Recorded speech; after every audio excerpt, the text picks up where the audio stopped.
Particle decay is the spontaneous process of one elementary particle transforming into other elementary particles. During this process, an elementary particle becomes a different particle with less mass and an intermediate particle such as boson in muon decay. The intermediate particle then transforms into other particles. If the particles created are not stable, the decay process can continue. Particle decay is also used to refer to the decay of hadrons. However, the term is not typically used to describe radioactive decay, in which an unstable atomic nucleus is transformed into a lighter nucleus accompanied by the emission of particles or radiation. Although the two are conceptually similar, note that this article uses natural units, where probability of survival and particle lifetime. Particle decay is a Poisson process, and hence the probability that a particle survives for time t before decaying is given by an exponential distribution whose time constant depends on the particle's velocity,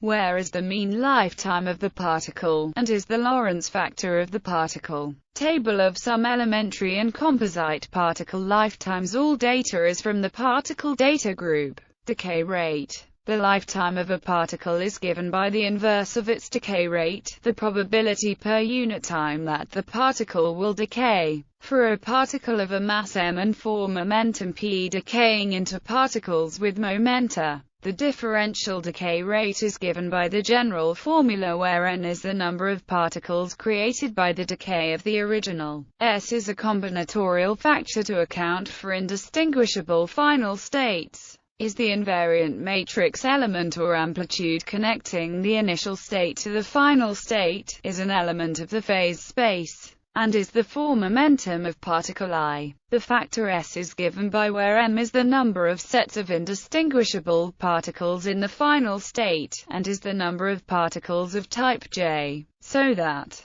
the phase space can be determined from where is a four-dimensional Dirac delta function, is the momentum of particle I, and is the energy of particle I. One may integrate over the phase space to obtain the total decay rate for the specified final state. If a particle has multiple decay branches or modes with different final states, its full decay rate is obtained by summing the decay rates for all branches. The branching ratio for each mode is given by its decay rate divided by the full decay rate.